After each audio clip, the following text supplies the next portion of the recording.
BBC की report ने जुल्म, बेहिसी और इंसानियत से गिरी सफाकियत की दास्तान बयान कर दी है। और आपको पता है कि रिलायबल एक प्लेटफॉर्म है बीबीसी, जहां की खबरें बाकायदा तहकीकात के बाद होती हैं। तो जहाज़ गुजरते रहे, कोस्ट गार्ड के हुकाम भी दूर से सब कुछ देखते रहे, बेबस इंसान समंदर की बेरहम लहरों का शिकार होते रहे। और रिपोर्ट के मुताबिक 500 से ज़ायद तारिकीन वतन लुक़्माए अजल बन गए। ये सारी सूरत हाल है जनाब, और यूएन की तरफ से भी मुतालबा किया जा रहा है और ये कहा गया है कि सारे मामले की तहकीकात होनी चाहिए कि आया कोस्ट गार्ड्स की गलती है या नहीं है, क्योंकि ये बहुत बड़ा सानिया है। इतनी बड़ी तादाद में से पहले इंसानी जानें इस तरह से ख़ास तौर पर तारिकीन वतन की ज़ाया नहीं हुई जो कि इस साने में हुई हैं। तो इसलिए तहकीकात की जा रही है। और अभी जो सिचुएशन है उस पर बात करने के लिए हमें ज्वाइन कर चुके हैं रफ़ाकत, हमारे नुमाइंदे ग्रीस से। और रफ़ाकत, मुझे ये बताइएगा कि अभी आपने बताया था ऑपरेशन तो रोक दिया गया था, डीएनए को मैच करने के लिए सैंपल्स मंगवाए गए थे, क्या अपडेट है आपके पास? जी बिस्मिल्लाह रहमान रहीम। जी सर्च ऑपरेशन जो है वो कल दोबारा से शुरू कर दिया गया है और उनको कल शाम तक 2 मजीद डेड बॉडीज मिल गई हैं। और जो डीएनए का अमल है वो कल से शुरू हो चुका है। जो मैयतें यहाँ पे लाई जा चुकी थी उनका डीएनए सैंपल्स लिया जा चुका है और वो अगले 2 दिन तक उनको जो अमल है वो मुकम्मल कर लिया जाएगा। वक्त बताइएगा कि अभी क्या कहा जा रहा है, कितना वक्त लगेगा? जो रेस्क्यू ऑपरेशन कल दोबारा शुरू किया गया है, कुछ बताया जा रहा है कब तक जारी रहेगा? कितनी डेड बॉडीज मजीद रिकवर की गई हैं? जी मैं यहाँ पे आपको एक बात बताता चलूँ कि हमने सबसे पहले ये कहा था कि ये साझा किया गया है, इसकी तहकीकात होनी चाहिए। तो अभी 2 दिन पहले इन्होंने ये सर्च ऑपरेशन था वो बंद कर दिया था, चूँकि इसमें मिस्र, फ़लस्तीन और शाम के लोग भी मौजूद थे।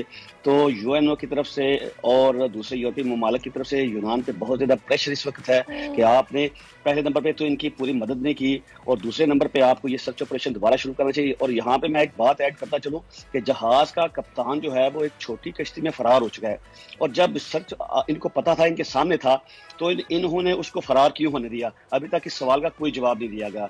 और दूसरी जो खास बात है कि जो जहाज इस इमदादी काम में हिस्सा ले रहा था उसके ऊपर एक कैम लगा हुआ था, उस कैम की वीडियो भी अभी तक इन्होंने रिलीज नहीं की है। ठीक है, तो यहाँ पे बहुत सारी कॉम्प्लिकेशंस हैं।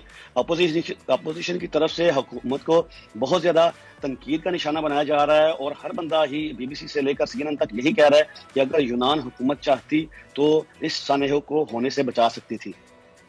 बिल्कुल, आप सही कह रहे हैं। अच्छा, मुझे ये बताइएगा, ये जो कोस्ट गार्ड हुकाम है, इनकी तरफ से जो बयान आया उसको भी कहा जा रहा है कि स्टेटमेंट ठीक नहीं है, वो बयान क्या है?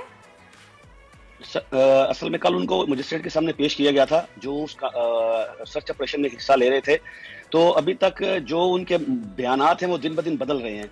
ठीक है, लेकिन जो आखिरी लाइन हमारे पास आई है मुकामी मीडिया के मुताबिक, जो इनकी लास्ट कन्वर्सेशन है, इनकी कन्वर्सेशन मंगल वाले दिन 2 बजे शुरू हुई थी और बुध सुबह 2 बजे तक जारी रही थी। वो इनको मुकम्मल सिग्नल देते रहे थे। उन्होंने ये कहा कि हमें मदद चाहिए। तो इनका जो आखिरी मैसेज रिकॉर्ड किया गया है, जो इन्होंने कहा है go to Italia, go to Italia. ये बहुत बड़ी बात है कि इन्होंने कोशिश किया कि उनको पुशअप किया जाए, खुले समंदर में भेजा जाए, जबकि इनको पता था कि उनके पास खाना नहीं है, उनको पता था कि इनका इंजन खराब हो चुका है और ये हरकत नहीं कर पा रहे। सही। तो रफ़ाकत, आखिरी सवाल मैं आपसे करूंगी, अभी जो सूरत हाल है उसके मुताबिक जो प्रेशर आप कह रहे हैं कि आया है, उस पर बात को कमेटी बनाई गई है तहकीकात के लिए? यहाँ पर किस तरह अब यहाँ पर ये सारे मामले की तहकीकात होंगी, कुछ नजर आ रहा है आपको? जी, इनके लिए कमेटी बना दी गई है।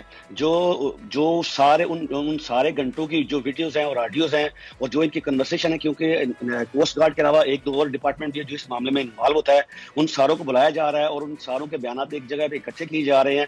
लेकिन अभी तक जो यहाँ का मुकामी मीडिया वो इन कोस्ट गार्ड की किसी बात को मानने के लिए तैयार नहीं है, क्योंकि वो रोज नई बात बताते हैं और रोज नई जो नया बहाना गढ़ते हैं। इसलिए कि अब वाज़ेह होता जा रहा है आहिस्ता आहिस्ता कि इन लोगों ने जानबूझकर ये इतना बड़ा सानिया होने दिया।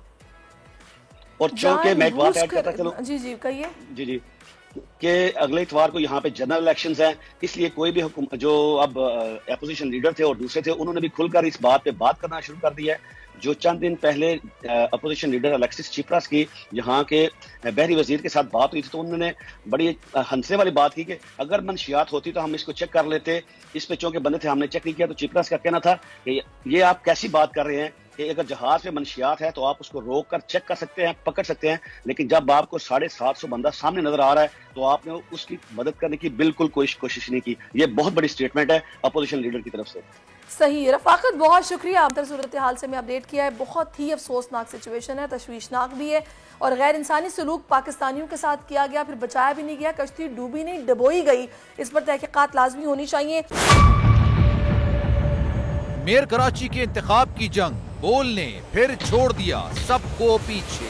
इस वक्त मुर्तजा वहाब मुंतखब हो गए हैं मेयर कराची, ये ऐलान कर दिया गया है बाकायदा तौर पर। अब सहाफती रिवायत रखी बरकरार, बोल ने दिखाई सबसे बड़ी ट्रांसमिशन। और ये सबसे था मैंने आपको कहा नंबर गेम में जमात इस्लामी के पास नंबर पूरे नहीं है। लम्हा बलम्हा की सूरत हाल से किया बाखबर आवाम को। रेंजर्स के एहलकार और पुलिस के एहलकार हैं, वहाँ ये अलर्ट है और वो इस बात की कोशिश कर रहे हैं कि अब कोई नाखुशगवार वाक़या जो है वो रूनुमा ना हो सके, क्योंकि बोल है सबसे पहले सबसे आगे।